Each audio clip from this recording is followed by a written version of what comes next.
All right, I'm here with Doug Pederson, head coach of the Jacksonville Jaguars. Coach, you know, it's interesting. When you were a head coach in Philadelphia and then early in career in Jacksonville, you're a guy that's always liked to use multiple running backs.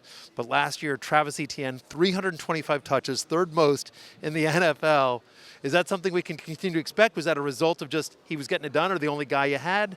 Talk to me about next year. I think it's a little bit of everything. He was getting it done.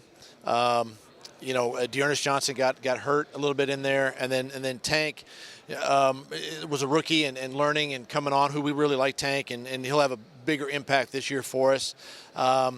It's not the recipe necessarily to put Travis in that situation, so I would consider knocking a few of those reps down to keep him healthy throughout the course of the year.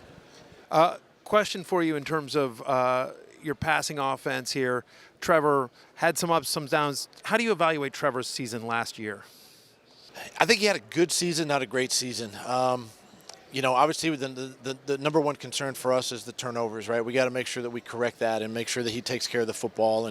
And we were a pretty decent, top 10 passing offense in the National Football League. So, that's something to say for Trevor and the skill guys around him with Evan and Christian and Zay. And we didn't have Christian and Zay late in the season, right? Calvin was the only guy. So we got to continue to improve there. One area, obviously, we got to get better is the run game. The run game will help us, in the passing game, because everything goes hand in hand, and that's something that will be sort of a kind of the impact for this offseason as we put our pieces together.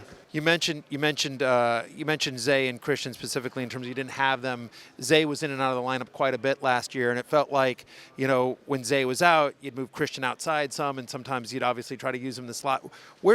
In an ideal world, where's Christian Kirk playing for you? I know he can play all three spots. Yeah, he can play all three, but ideally he's in the slot. Yeah. I think that's his best position. I think that's the matchup that we like in there. I think Zay and Calvin on the outside, present the matchups there as well. But, Christian can go outside, but it's not his strength. And again, when Zay was out, we moved him out there, and then Parker Washington, Jamal Agnew, yep.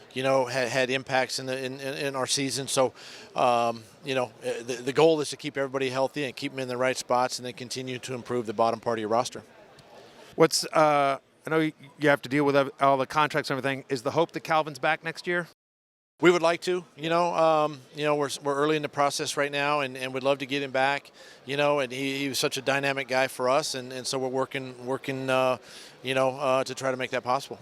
Last question for me here, Coach. Evan Ingram, who had an up and down career in New York, seems to have exploded in Jacksonville. Just talk to me a little bit about Evan and the importance he has in your offense. Well, when I was in Philly, I went against Evan, quite a bit in New York, and really loved his skill set, and somebody that kind of reminds me a lot of like Zach Ertz when I had Zach, and of course Dallas Goedert, and now in Philadelphia. And he just brings another matchup issue for us, from an offensive perspective, and he has a great comfort level with our quarterback and Trevor, and can put him anywhere on the field. You can put him outside, you can put him inside, in line as a tight end. He's physical enough to hold up at the point of attack and blocking, and just, again, another one of the weapons that we try to, I know we do, we game plan for him every single week and let him do his thing. So we're excited to have a guy like Evan on our roster. Well, it's been a lot of fun watching the Jaguars since you got to town. Continued success to you. Thank you so much. Thanks, Coach. Appreciate it. Thank you. Hey, it's Matthew Berry from NBCSports.com and RotoWorld.com, and I want to thank you so much for watching whatever it is you just watched, or if nothing else, being too lazy to click out of the autoplay after this video started, after whatever it is you actually wanted to watch finished. But now that you're here, I'd like to take a moment here to ask you respectfully now, okay? I'm asking you respectfully to subscribe to the NFL on NBC YouTube channel. You'll get the latest RotoWorld fantasy news headlines, all sorts of great shows, including my own Fantasy Football Happy Hour. So go subscribe now. Again, I'm asking respectfully.